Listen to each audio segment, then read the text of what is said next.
우리가 예수를 믿고 난 이후에 많은 변화들이 우리의 삶 가운데 있게 됩니다. 그리고 예수님은 우리에게 선물을 많이 주셨습니다. 그 선물 중에 하나가 마음의 기쁨이죠. 그리고 마음의 감사입니다.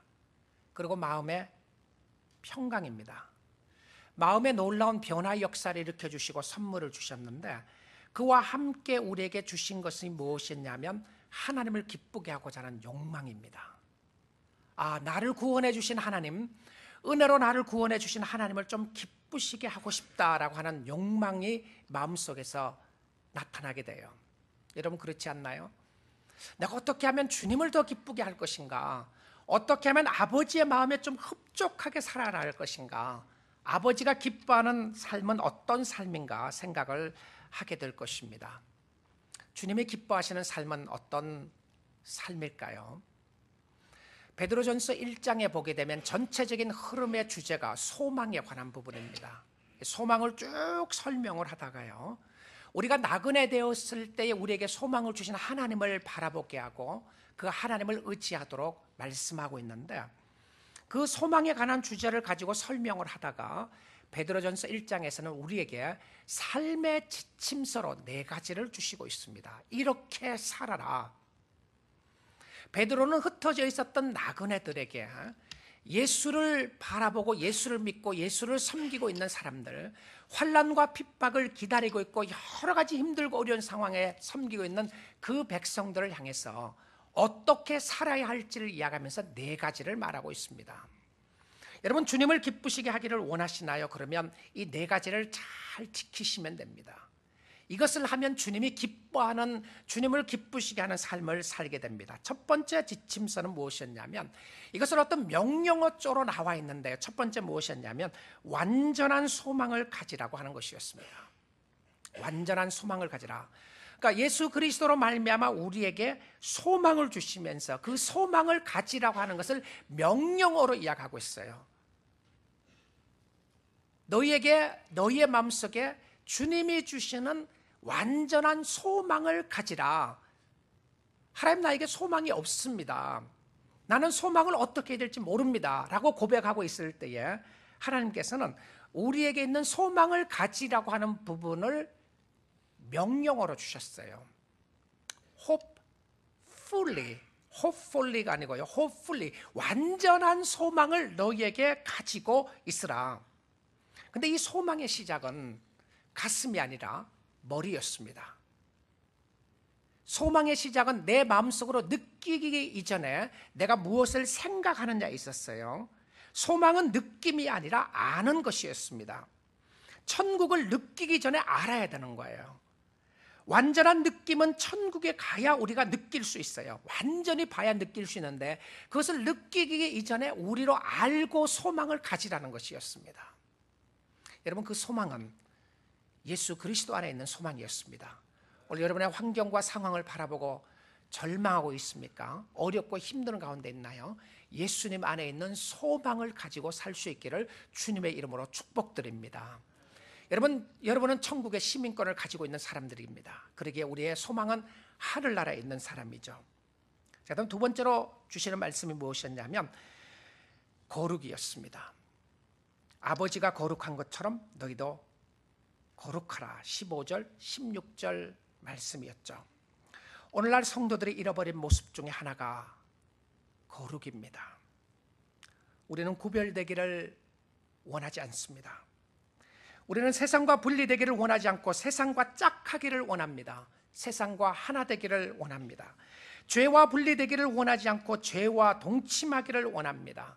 이것이 틀린 것을 알면서도 불구하고 순간적인 달콤한 유혹에 빠져서 나오지를 못하는 경우들이 있게 됩니다. 아니, 나오려고 하지 않고 죄를 즐기는 때가 있습니다. 죄는 쾌락 중에 하나였습니다. 죄는 우리에게 순간적인 즐거움을 줘요. 여러분, 죄를 짓는 사람들요, 좋아서 죄 짓습니다. 그런데 죄는 반드시 삶을 파괴합니다. 성 어거스틴의 참회록에 나오는 이야기죠. 그런 고백을 하기를, 자기가 예수를 믿기 전에 얼마나 죄를 즐겼는가를 이야기를 합니다. 그리고는 자기 집에 있는 배나무 이야기를 가지고 설명을 합니다. 자기 집에 배나무도 있고 이웃집에 배나무도 있는데 자기는 자기 집에 있는 배를 따먹지 않았다는 거예요. 자기 집에 있는 배나무가 맛이 더 없어서 안 따먹은 것이 아니고요, 이웃집에 가서 배를 따먹는 재미가 너무 좋아서 담을 넘고 가서 배를 따먹고 한 번 비물어 먹고 버리고 한 번 먹고 버리고 그렇게 자기는 했다는 거예요. 왜냐하면 자기는 I love sinning, 내가 죄를 짓는 것을 내가 너무너무 좋았다. 죄의 유혹에 달콤함이 있었다. 들키지 않고, 어떻게 하면 들키지 않고 죄를 지을 수 있을 것인가, 그 즐기는 모습이 자기에게 있었다고 그렇게 이야기를 합니다. 거룩한 삶은 죄와 이별하게 됩니다. 그리고 그는 고백을 하고 있어요.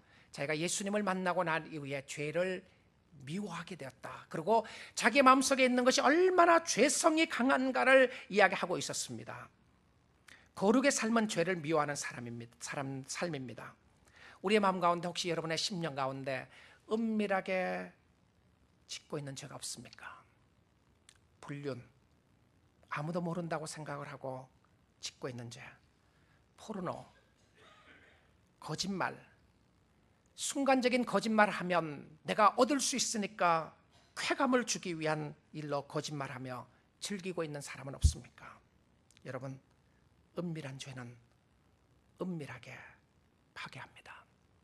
은밀하게 파괴하는 것뿐만이 아니고 은밀하게 파괴했다가 모든 사람들이 알릴 수 있도록 파괴하는 모습들이 죄의 습성입니다. 거룩은 죄를 미워하는 것입니다. 거룩의 삶은 하나님이 좋아하는 것 좋아하고 하나님이 미워하는 것 미워하는 것이 거룩의 삶입니다. 그래서 율법에서는 하지 말라는 것이 많이 있어요. 하지 말라는 것 하는 것도 죄지만 해야 할 것을 하지 않는 것도 죄였습니다. 거룩하라, 사랑하라, 용서하라 하지 않는 것이 죄였어요. 거룩의 삶은 교회 생활이 아니었습니다. 거룩의 삶은 신앙생활이었어요. 종교적으로 거룩할 수가 있습니다. 하나님 앞에서 거룩해야 합니다. 다른 사람을 비난하다가 이것은 하나님이 싫어하는 것이지라고 생각을 하고 중단하는 것은 거룩입니다. 사람을 미워하다가 미움을 중단하고 사랑하는 것은 거룩이에요. 어려운 사람을 볼 때 지나치지 않고 도와주는 것은 그 삶 자체가 거룩이었습니다. 세 번째로 지침서로 보여준 것이 무엇이냐면 두려움으로 지내라고 하는 말씀인데요, 17절에 보게 되면 이렇게 나와 있어요. 외모로 보시지 않고 각 사람의 행위대로 심판하리를 너희가 아버지라 부른즉 너희가 나그네로 있을 때에 두려움으로 지내라. 이게 세 번째 명령어였습니다. 세 번째 신앙의 지침서 가운데 두려움으로 지내는 것이었는데요, 여기에 나오는 두려움은 무서움이 아니라 경외함이었습니다. 죄를 지어도 담대한 세상에 우리는 살고 있는데요, 성도가 죄를 지어도 다른 사람들도 다 하는데 그러면 하나님께 대한 두려움이 없어지게 됩니다. 하나님에 대한 두려움이 사라지면 죄에 대한 담력이 생기게 돼요. 이상하죠? 자신에 대한 담력이 생기는 것이 아니라 하나님에 대한 두려움이 없게 되면 죄를 짓는데 얼마나 당돌하게 죄를 짓는지 모릅니다. 죄에 대한 담력이 생기게 돼요. 하나님께 대한 두려움이 사라지면 마음대로 살아도 사실은 상관없습니다. Who cares? 그렇지 않아요? 물론 도덕적인 죄를 짓게 되면 도덕적으로 세상이 심판하고 판단하겠지만 그렇지 않는 경우라고 생각을 하면 내가 은밀하게 짓는 죄에 대해서 안 들키면 되겠다고 생각하는 모습들을 가지고 있잖아요. 안 들키면 된다. 여러분, 우리 아버지는 심판의 아버지이십니다. 그 아버지는 외모로 보이는 것 갖고 심판하지 않고 행위를 가지고 심판한다고 그랬어요. 사람들이 보이는 대로 얼마나 많이 가지고 있느냐, 어떤 학벌을 가지고 있느냐, 어떤 모습을 하고 있는 것 가지고 심판하지 않고요, 우리가 어떤 일을 행했느냐, 행위를 가지고 심판하신다고 되어 있어요. 성도들이 죄 가운데 있는 것 하나님이 반드시 다루십니다. 너무 억울하게 생각하지 마세요. 너무 힘들게 생각하지 마시고요, 혹시 여러분의 죄 가운데 있는 모습들이 보인다면 하나님을 두려워하고 하나님 앞에 나갈 수 있기를 원합니다. 이 땅에서도 다루시고요, 마지막 심판대 앞에서도 다루십니다. 지금 잘 되는 것인지 보아야 합니다. 지금 안 된다고 해서 절망할 필요가 없습니다. 하나님 앞에서 사는 것이 필요하죠. In the presence of God, 코람 데오라고 이야기합니다. 하나님 앞에서 사는 모습. 우리의 모습이 하나님 앞에 살게 되면 내가 이런 행동을 할 수 있을까? 내가 오늘 하나님이 나를 보고 있다면 내가 어떻게 행동할 것인가? 제가 오래전이었는데요.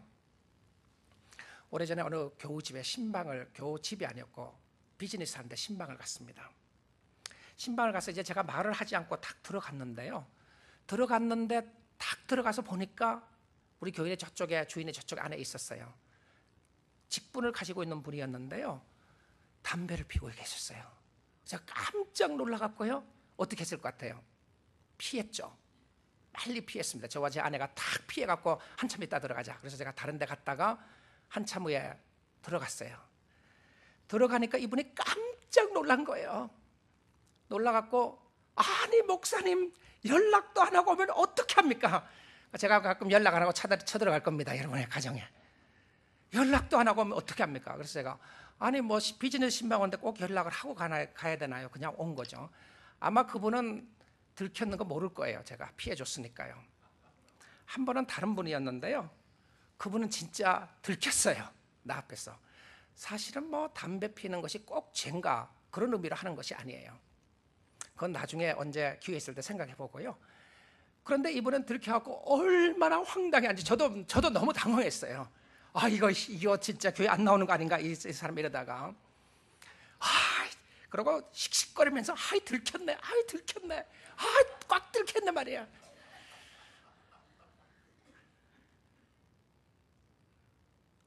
우리 하나님 앞에 들켰다 생각하면요, In the presence of God, 하나님이 내가 지금 보고 있다. 그런데 하나님이 우리와 함께 하신다는 거 우리 너무 좋아해요. 임마누엘 하나님을 좋아합니다. 언제 좋아하죠? 내가 어려움이 있을 때, 내가 힘든 일이 있을 때 하나님이 늘 우리와 함께 하시고 동행하신다. 아멘 소리가 나옵니다. 그런데 여러분, 하나님의 동행함은 여러분이 하나님이 필요할 때만 동행하는 것이 아니고요, 여러분이 죄를 짓고 있는 그 순간에 하나님이 동행하고 계신 줄 믿습니다. 아멘 하기 힘들죠. 하나님이 거기 계시는 거예요. 그 자리에. 근데 하나님 앞에서 산다면, 내가 하나님 가운데 하나님 앞에 산다면 하나님을 두려워하는 마음이 생기게 돼요. 근데 이 두려움은 무서움이 아니에요. 하나님이 너무 무서워하고 방망이를 들고 치려고 생각하는 그런 모습이 아닙니다. 들켰구나. 하나님 앞에 들킬 거 없습니다. 하나님이 다 보고 있는 거예요. 여러분, 어린아이가 하이드앤시크를 하고 있습니다. 그 하이드앤시크를 하면서 숨는 놀이를 하면서요, 그 어린아이들의 숨는 노래는 어떻게 하는지 알죠? 고개만 숨기면 자기가 다 숨긴 줄로 생각합니다. 그래서 고개를 그냥 숨겨놓고 그 엉덩이를 쳐들고 있는 거예요. 다 보고 있는데 말입니다. 어떤 경우에는 우리의 모습이 그런 모습이 아닌가 생각을 해보게 됩니다. 하나님이 우리를 다 보시고 계시는데 우리의 모습은 어떻게 세워지고 있는가? 네 번째입니다. 마음을 뜨겁게 사랑하라. 네 번째, 성도에게 주어진 표시가 뜨겁게 사랑하는 것인데요, 성도의 표시는 사랑이었습니다. 성도의 성도됨은 사랑인데, 너희가 서로 사랑하면 너희가 내 제자인 것을 알리라. 마음으로 뜨겁게 사랑하라. 마음으로 뜨겁게 사랑하라. 여러분, 사랑은 감정이기 이전에 명령이었습니다. 사랑하기 싫어요. 나 저 사람 사랑하기 싫어요. 나 저 사람 사랑하고 싶어요. 근데 남의 여자였어요. 사랑하고 싶은 거예요. 내가 사랑하지 말아야 될 사람 정말 사랑하고 싶은 마음이 생긴 거예요. 근데 그 사람을 사랑하면 나에게 행복을 줄 것 같고요, 나의 모든 것을 줄 것 같아요. 감정이죠. 근데 우리의 삶은 많은 경우에 감정에 참 많은 무게를 둡니다. 그래서 사람은 자신의 감정에 말하지 않아도 충실합니다. 왜냐하면 사랑하고 싶은 사람 사랑하고 사랑하기 싫은 사람 사랑하지 않는 것이 우리의 감정에 충실한 사람들이에요.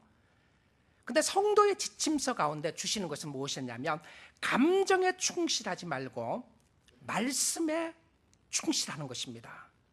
감정이 없어도 하기 싫어도 해야 하는 것을 하는 것은 주님이 기뻐하는 일인 줄 믿습니다. 이것을 가르쳐서 말씀에 순종한다고 그래요. 내가 하고 싶지 않는 거예요. 근데 내가 해야 될 일이에요. 내가 해야 될 일인데 하지 말아야 될 일들이에요. 그러면 하지 않는 것이죠. 여러분, 순종이라고 하는 일 자체는 굉장히 어렵습니다. 여러분, 순종에 대한 일에 대한 순종이 아니라 대상에 대한 순종이 있어야 순종을 하게 됩니다. 무슨 말이죠? 내가 어떤 일에 대한 순종을 하려고 하면 너무 어려워요. 아브라함이 자기의 백세에 받은 아들을 바치라고 하는 일에 대한 순종, 행위에 대한 순종은 너무 어려웠습니다. 그래서 순종을 자꾸 행위에 많이 강조를 해요. 물론 순종은 행위입니다. 근데 순종을 행위에 강조를 하니까 내 마음이 없는 거예요. 하고 싶지 않는 거예요. 이해가 안 되는 것이었습니다. 그래서 자꾸 순종하지 못한다고 그래요. 예수님이 베드로에게 그렇게 이야기를 했습니다. 밤새도록 고기를 잡아도 한 마리도 고기를 잡지를 못했는데 베드로에게 뭐라고 그러냐면, 너 한 마리도 고기를 잡지 못했구나. 배 그물을 오른편에 던지라. 그러면 고기를 많이 잡을 것이다 라고 이야기했어요. 자, 일에 대한 순종을 생각하면 베드로가 그것에 순종할 수가 없습니다. 왜 그렇죠? 베드로는 고기 잡는 선수입니다. 직업적으로 어부의 출신이었고요. 그리고 예수님은 직업적으로 목수였어요. 칼펜터였단 말입니다. 그럼 목수가 고기 잡는 것을 어떻게 가르치니까 웃기지 말라고 하는 소리를 해야 되는 거예요. 자기는 평생 동안 고기를 잡았는데 고기를 잡아보지 않는 사람이 고기를 잡는 방법을 가르쳐주고 어떻게 하라고 가르쳐주는 거예요. 웃기는 일이죠. 그래서 우리가 순종이라고 하는 것을 일이라고 하는 차원에서 두게 되면 순종하기 어렵습니다. 근데 순종을 대상에 두면 쉬워집니다. 그 말씀을 하시는 하나님이 좋으신 하나님이시기 때문에 그 하나님을 믿고 나아가면 그 일에 대한 순종을 할 수 있게 되는 줄 믿습니다. 그래서 하나님을 바라보세요. 여러분, 어렵고 힘든 일들이 주어졌을 때에 순종하기 어려웠을 때 순종하려고 그러지 마세요. 순종하려고 하는 거 포기하세요. 내가 할 수 있다는 거 포기하고요, 하나님을 바라보고 하나님을 의지하게 되면 여러분이 하나님이 주시는 용기와 힘을 가지고 순종할 수 있게 되는 역사가 일어나게 되는 줄 믿습니다. 마음으로 뜨겁게 사랑하라. 자, 오늘 이 부분에 있어서 두 가지 부분을 가지고요 조금 더 말씀을 보도록 하겠습니다. 지난 시간에 두 가지를 보았으니까 원래 그 다음 두 가지를 봅니다. 두려움으로 지내라고 하는 포인트입니다. 자, 두려움으로 지내라. 이것은 삶에 있어서 하나님을 인정하는 것인데요, 여기서 이야기하는 것은 공포가 아니라 하나님과 그의 법에 대한 경외심이었습니다. 참된 신앙은 두려움이 있어야 합니다. 하나님에 대한 두려움이 있어야 하고요, 죄와 장난을 하지 말아야 합니다. 가스통 앞에서 불을 들고 장난하는 것은 매우 위험한 노릇입니다. 성도는 죄와 장난치면 안 돼요. 여러분, 죄는 여러분을 파괴하게 합니다. 죄가 있을 때 하나님 앞에 나가고 회개하는 역사가 있어야 되는 거예요. 그런데 하나님을 두려워하는, 섬겨야 되는 이유가 무엇인가? 18절에 설명을 합니다. 하나님은 무서운 하나님이시고 하나님은 공포의 하나님이시기 때문에 당신은 하나님을 두려워하여 섬기라, 그렇게 이야기 안 해요. 여러분, 18절에 가서서는요, 이 성경 속에 for라고 하는 단어가 영어 단어로 나와 있는데, for you know that it was not, 이렇게 이야기 설명을 합니다. 그러면 하나님 앞에 두려움으로 섬겨라, 그 이유는, 여기에 나오는 for라고 하는 단어는 그 이유를 설명하는 거예요. 그 이유는 우리가 하나님을 두려움으로 섬겨야 될 이유가 무엇인가? 여러분, 내가 어떻게 하면 하나님을 경외하는 마음을 가질 수 있는가? 내가 두려움으로 섬길 수 있는가? 놀랍게도 베드로는 거기에 대한 이유를 무엇으로 설명을 하느냐 하면 예수 그리스도의 대속의 사건을 가지고 설명하고 있다는 사실입니다. 이거 굉장히 신비한 설명이었어요. 하나님을 두려워하며 섬기라, 그리고 예수 그리스도의 대속의 사건, 구속의 사건을 가지고 설명을 해요. 자, 예수님의 구속을 잘 이해하면 하나님을 두려워하여 섬기게 돼 있다는 겁니다. 자, 그래서 여기 한번 보십시오. 그렇게 돼 있어요. 그 이유는 오직 너희가 알거니와 너희 조상이 물러준 헛된 행실에서 대속함을 받은 것은 은이나 금같이 없어질 것으로 된 것이 아니요, 없어질 것으로 된 것이 아니라고 이야기를 하면서 두려움으로 하나님을 경외하는 이유가 무엇이었냐면 구속의 사건을 이해하면 하나님을 경외하여 섬긴다는 거예요. 대속의 은혜를 깨달으면 하나님을 경외하게 된다고 이야기를 합니다. 하나님의 은혜를 모르니까 하나님을 두려워하지 않는 것입니다. 오히려 하나님의 두려움은 하나님의 심판의 모습이 아니라 하나님의 두려움은 하나님의 은혜였어요. 은혜를 깨닫는 사람은 하나님을 경외하게 되어 있다는 것입니다. 여기 대속이라는 단어가, 영어의 단어는 ransom이라고 하는 단어죠. ransom이다. 이 ransom이라고 하는 것은 몸값 지불입니다. 값을 지불하고 가져오는 것이죠. 그래서 베드로 당시 로마 제국에는 약 500만 명의 노예가 있었다고 합니다. 그들이 스스로 돈을 모아서 노예 상태에서 해방되는 것은 거의 불가능했습니다. 누군가는 그들에게 은을 위하여, 은이나 금을 위하여 속전을 지불했어야 했다는 것이죠. 여러분, 왜 우리를 대속하러 예수 그리스도가 오셨나요? 왜 대속을 해야 되죠? 왜 예수가 우리를 대신해서 죽어야 되는 것인가요? 우리는 우리의 선택에 의하여 하나님의 종이 되기를 거부하고 사단의 종이 되겠다고 사단을 따라갔습니다. 하나님의 말을 믿지 않고 나의 말을 믿으면 살 수 있다는 사단의 유혹에 빠졌어요. 우리는 처음부터 하나님께 속하여 있었던 사람이었습니다. 우리는 그 하나님 앞에 존속되어 있었고요, 하나님의 것이었습니다. 하나님이 만드셨기 때문에 그랬어요. 그래서 하나님의 걸작품이었습니다. 이 하나님이 인간을 만들어 놓고 로봇처럼 자기가 원하는 대로 움직이지 않고 자유의지를 주셨어요. 근데 그 자유의지를 가지고 우리는 우리 마음대로 하나님을 버렸습니다. 그리고 그 결과 우리는 하나님 앞에서 죽게 되었습니다. 이 자유의지는 하나님 안에서만 가능하게 했었는데 사단은 우리를 꼬시면서 그 자유의지는 네가 하고 싶은 대로 하라고 말을 했어요. 물고기의 자유는 물 안에서 가능한 것처럼 우리의 자유는 그리스도 안이었는데 하나님을 배신하게 됩니다. 거룩한 자유의지를 가지고 하나님을 배신하는 데 사용했습니다.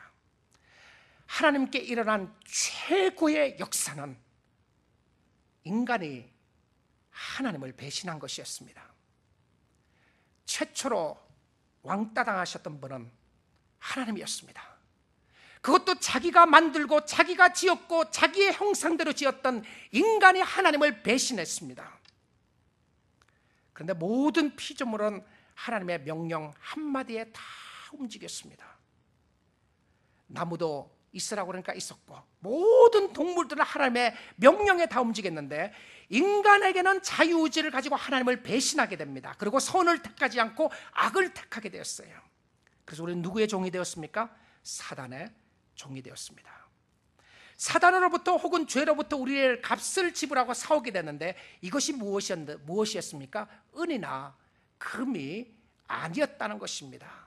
돈을 가지고 우리를 살 수가 없었어요. 왜냐하면 생명이었기 때문에 생명과 바꾸어야 했었습니다. 그래서 하나님이 자기 아들을 생명을 주고 우리를 살린 것이었어요. 이것이 무엇입니까? 19절에 보면 나와 있습니다. 오직 흠없고 점없는 어린 양 같은 그리스도의 보배로운 피로 된 것이니라. 구약 성경에 보게 되면 피는 생명이라고 했어요. 피로 바꾼 것이었습니다. 예수 그리스도의 죽으심과 그 다음에 우리의 생명을 바꿔주시는 역사를 일으켜주신 거예요. 죽은 피에 예수의 생명의 피를 준 것이었습니다. 우리에게는 예수 그리스도의 보혈의 피가 흐르고 있습니다. 예수님의 피를 수혈받아야 우리는 살 수가 있게 되는 것이었습니다. 하나님이 무엇을 지불하셨나요?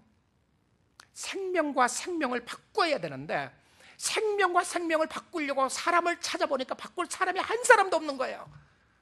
다 죽었습니다. 생명과 생명을 바꾸려 보니까 동물과 사람을 바꿀 수가 없었어요.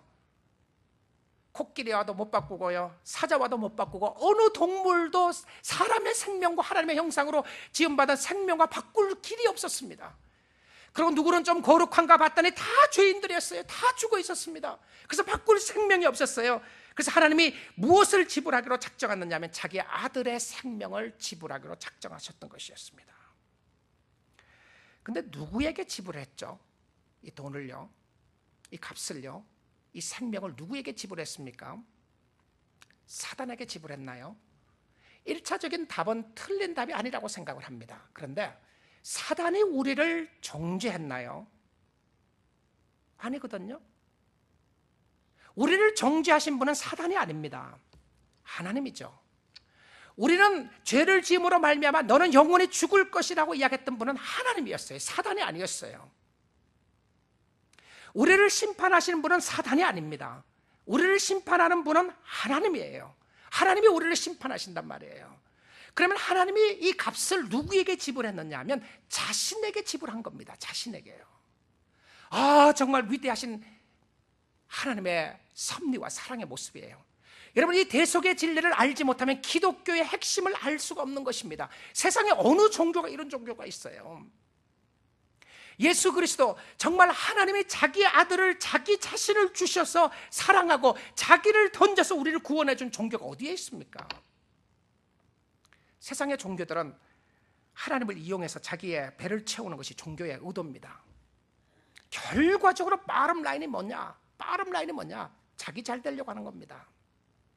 그런데 기독교의 바람 라인은요, 내가 잘 되려고 하는 게 아닙니다. 기독교의 정말 핵심적인 바람 라인은 하나님의 영광이었어요. 하나님의 영광이었습니다. 내가 어떻게 사느냐, 어떤 모습으로 있느냐보다 더 중요한 것은 하나님이 나를 통하여 하나님을 드러내시는 것이 더 중요했다는 것입니다. 하나님이 왜 그 모습으로 자기 자신을 주기까지 했었죠? 왜 그랬습니까? 하나님의 공의 때문에 그랬습니다. 하나님의 약속을 철저히 지키시는 분이죠. 하나님의 공의는 심판하는 것이었어요. 하나님의 공의는 죄를 심판하셔야 됐고 죄의 삭은 사망이었습니다. 이것은 하나님의 약속이었습니다. 하나님의 약속에 의해서 우리는 죽게 된 거예요. 하나님의 거룩성은 죄를 심판해야 했습니다. 죄의 값을 지불해야 하는데 다 죄인이었기 때문에 지불할 길이 없었어요. 그래서 죄가 없으신 자기 아들을 이 땅에 보내셔서 사람이 되게 했습니다. 그리고는 그 아들을 심판하신 것이었습니다. 우리에게 있었던 모든 죄를 그 아들에게 담당하게 하시고 나를 의인 삼아주시고 나를 대속해 주시고 나를 사주시고 그가 대신 죽으셨던 것을 우리에게 보여주고 있습니다. 대신 죽으셨습니다. 이것이 무엇이었죠? 하나님의 놀라운 사랑이었습니다. 하나님의 사랑은 반드시 하나님의 공의에 기초를 해야 사랑을 이해할 수가 있어요. 하나님의 사랑은 우리의 죄를 깨닫기 전에는 하나님의 사랑을 이해할 수가 없습니다. 그런데 이것이 어떻게 이루어지게 됐나요? 21절과 22절을 보시게 되면 하나님이 미리 다 계획했대요. 하나님이 계획하시고 하나님이 자기 아들을 죽음에서 부활하게 하심으로 말미암아 믿는 자에게 일어나는 차별이 없는 하나님의 역사를 우리에게 보여주었던 것을 보게 됩니다. 그러므로 하나님의 대속의 사랑을 깨닫고 아는 사람은 하나님을 두려워하여 섬기는 사람입니다. 가끔 저는 저 자신에게도 그런 질문을 하지만 또 사람들에게 그런 질문을 던지면서 봅니다. 저 사람의 마음속에, 저 성도의 마음속에 하나님이 계시다면, 하나님이 계신다는 것을 믿는다면, 하나님을 두려워한다면 저런 행동을 할 수 있을까? 교회도 마찬가지입니다. 하나님의 거룩하신 임재하심을 떠나게 되면 교회는 교회 마음대로 할 수 있을 겁니다. 하나님이 두려워한 것을 우리가 믿고 있다면, 구속의 은혜로 채워져 있다면 하나님을 두려워하여 섬기게 되는데, 하나님을 두려워하여 섬기면 교회 안에서 저렇게 할 수 있을까? 여러분, 하나님을 두려워하십시오. 하나님을 두려워하십시오. 근데 하나님을 두려워하는 것은 무서움이 아니라 하나님의 구속의 은혜에 감사하여 섬기는 감격의 모습이었습니다. 그리고 네 번째 이야기하는 부분인데요, 하나님의 사랑을 받은 사람은 사람들을 사랑하는 사람입니다. 거짓이 없는 사랑, 그리고 그 모습을 설명을 합니다. 22절입니다. 너희가 진리를 순종함으로 너희 영혼을 깨끗하게 하여 거짓이 없이 형제를 사랑하게 이르렀으니 마음으로 뜨겁게 사랑하라. 가식으로 하지 말고 마음으로 뜨겁게 사랑하라. 세상의 사랑에는 가식이 많습니다. 사랑을 말하지만 미움이 있고요, 하나님이 주신 사랑은 거짓이 없는 사랑이었습니다. 하나님이 우리의 삶을 통하여 보여주기를 원하는 것은요, 사랑이었습니다. 세상이 우리를 통하여 보기를 원하는 것은 사랑이에요. 세상이 성도들을 통해서 교회를 통하여 보기를 원하는 것은 사랑이요, 거룩입니다. 근데 우리는 거룩과 사랑을 포기하고 무엇을 자랑하고 싶었냐면 믿음을 자랑하고 싶은 거예요. 내가 예수를 믿었더니 어떤 역사들이 일어났던가? 여러분, 하나님과 여러분의 관계 속에서 나타나야 될 현상 중에 하나는 뭐냐면 믿음입니다. 믿음이라고 하는 것은 하나님과 여러분의 관계 속에서 나타나야 될 현상이에요. 그리고 하나님을 신뢰하는 것이고요, 하나님을 믿고 의지하고 나아가는 것이 믿음의 모습입니다. 여러분이 어떠한 힘든 일이 있고 어려운 일이 있다고 할지라도 믿음으로 하나님 앞에 주시는 믿음으로 승리하게 되는 줄 믿습니다. 그래서 그 믿음이에요. 믿음이 너무너무 중요합니다. 여러분, 주님을 잘 섬기기를 원하시면 믿음을 가지셔야 합니다. 그런데 세상에 비춰져야 되는 모습은, 세상에서 비춰져야 하는 중요한 것은 믿음이 아닙니다. 얼마나 우리가 믿음이 세냐를 자랑하는 것이 아니에요. 내가 예수를 믿었더니 당신보다 더 잘 됐더라, 당신보다 나는 믿음이 더 세다, 누가 믿음이 더 세냐, 믿음 센 거 자꾸 자랑하는 거예요. 세상은 지쳤습니다.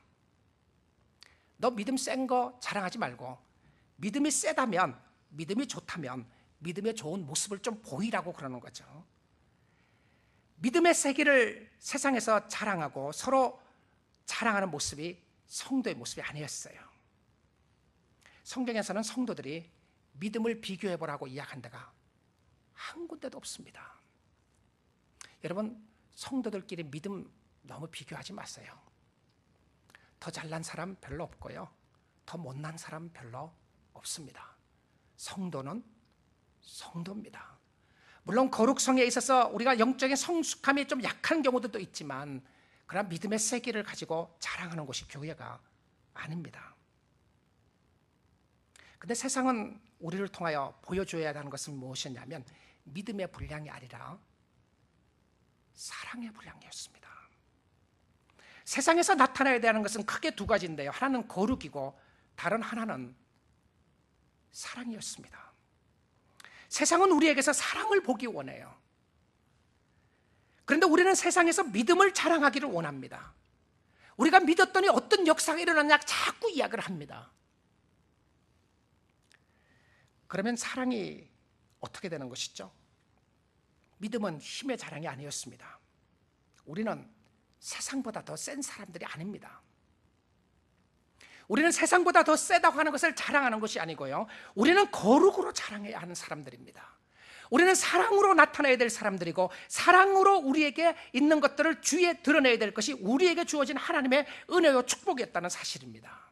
여러분, 사랑하십시오. 사랑에 대한 이야기를 하면 여러분이 그렇게 생각할지 모르겠어요. 사랑할 마음이 없다고요, 사랑하고 싶지 않다고 말입니다. 그것은 여러분의 감정이죠. 그래서 성경은 마음을 이야기하기 전에 먼저 하라고 하는 명령으로 주고 있습니다. 근데 저는 이 말씀을 묵상하고 공부를 하다가 참 감사한 구절이 있었습니다. 물론 여러 면에서 제가 마음에 대속에 대한 부분을 생각을 하면서, 이 하나님을 두려워하여 섬기는 부분들을 이렇게 주셨구나 하는 개인적인 감동이, 진한 감동이 있었고요.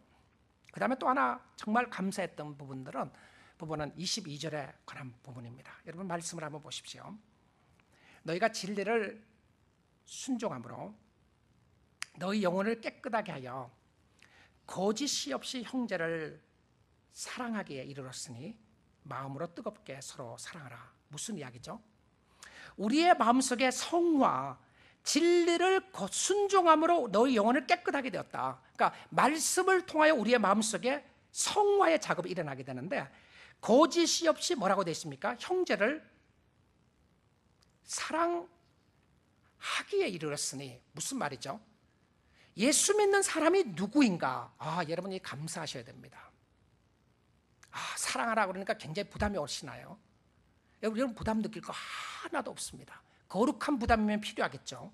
근데 성도는 누구 있냐면 이미 우리의 영혼이 깨끗하게 되었고 또한 형제를 사랑하기에 이르렀다고 되어 있습니다. 성도는 누구라고요? 이미 사랑하는 사람들이에요. 성도들의 마음속에 하나님이 선물로 주신 것이 무엇이었냐면 사랑이었습니다. 이미 사랑을 주셔서 우리에게 사랑이 있는 거예요. 여러분, 하나님이 없는 것, 할 수 없는 것을 가지고 하라고 말하지 않습니다. 여러분에게 가지고 있지 않는 것을 가지고 무에서 유를 창조해내라고 이야기하신 분이 하나님이 절대 그런 분 아니에요. 사랑이 없는데 어떻게 사랑하죠? 그렇잖아요. 사랑이 없는데 어떻게 사랑합니까? 있어야 사랑을 하잖아요. 근데 오늘 이 성경 말씀 가운데 보여주고 있는 것은 무엇이냐면 예수를 믿는 순간에 하나님이 우리에게 선물로 주신 것은 무엇이냐면 사랑이래요. 사랑을 이미 주셨다는 거예요. 그럼 예수 믿는 사람들에게 하나님의 사랑을 듬뿍 부어주신 거예요. 무엇이죠? 구속의 은혜였습니다. 구속의 축복이었죠. 그리고 그 하나님의 사랑을 듬뿍 부어주시고 이미 사랑하고 있는 거예요. 우리는요. 여러분, 자기에게 무엇이 있는지를 알아야 그것을 사용할 수가 있게 됩니다. 믿음이라고 하는 도구를 사용해야 역사가 일어나는 것이고요, 사랑이라고 하는 도구를 사용해야 사랑을 할 수가 있는 거예요. 무엇을 가지고 있는지 알지 못하면 필요할 때 사용하지 못합니다.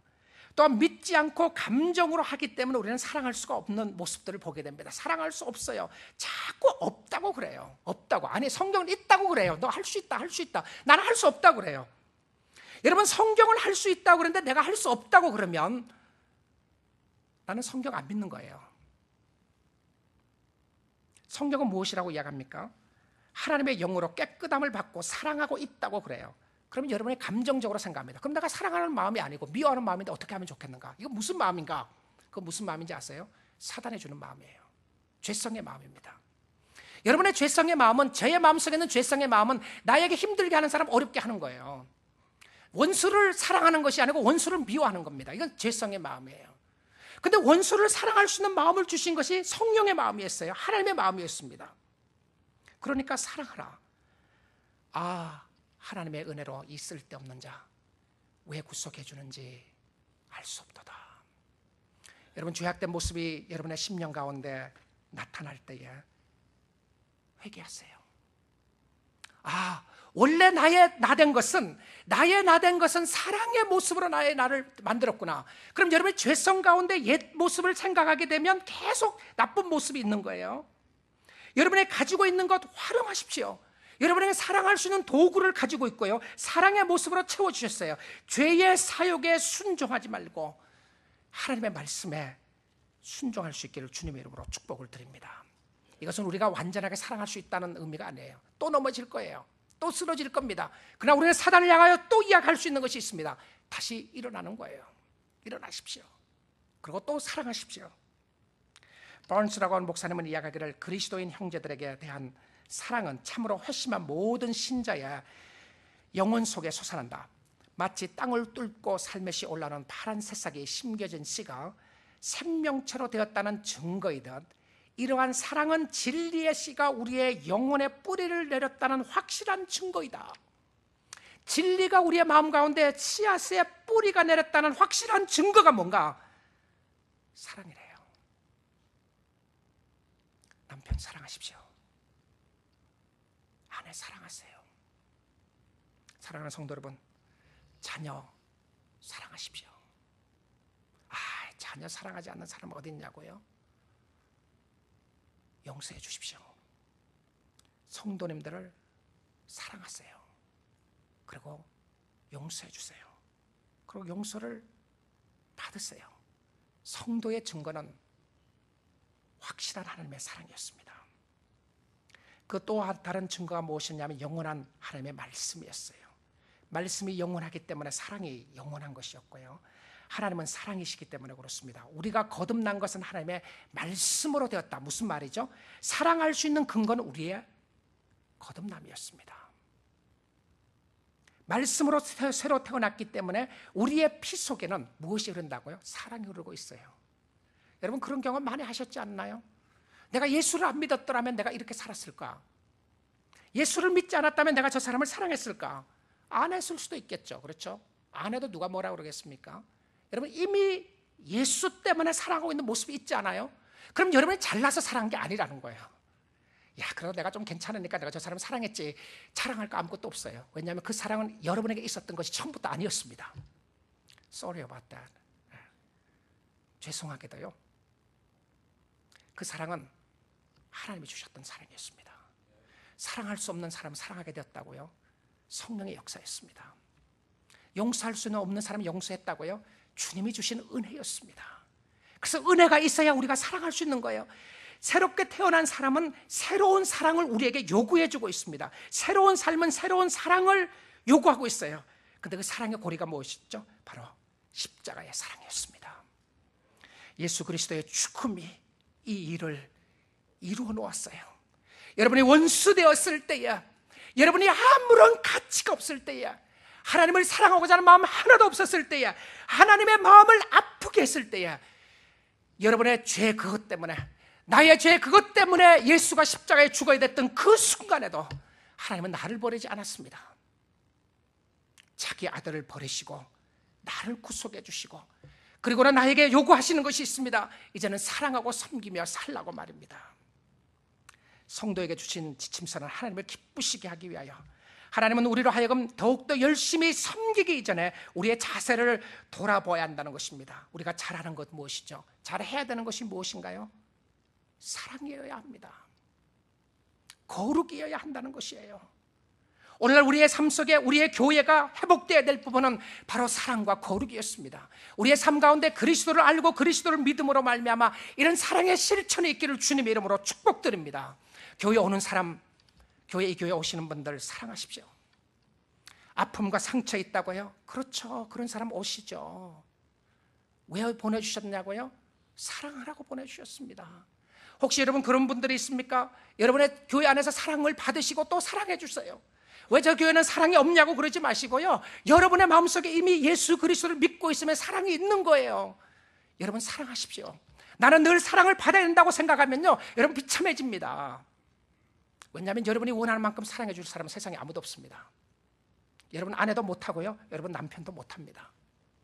여러분의 마음속에 진정한 사랑으로 이미 충만하게 채워주셨던 그리스도의 사랑이 여러분의 심령을 붙잡고 계실 때에 여러분 하나님을 섬기는 기쁨과 감사가 흘러나게 될 줄 믿습니다. 예수 그리스도의 십자가의 사랑이, 그리스도의 죽으심이 우리로 하여금 이 모든 것들을 가능하게 했습니다. 그리고 우리를 거룩하게 만들었어요. 우리를 사랑하게 만들었습니다. 두렵고 떨림으로 자신을 돌아보고 십자가를 바라보며 예수 그리스도를 바라볼 수 있기를 원합니다. 은혜로 구원받지 않는 사람 한 사람도 없기에 오늘도 주님의 은혜를 생각하며 주님을 기쁘시게 하는 삶을 살기로 결단하며 주께 나갈 수 있기를 주님의 이름으로 축원드립니다.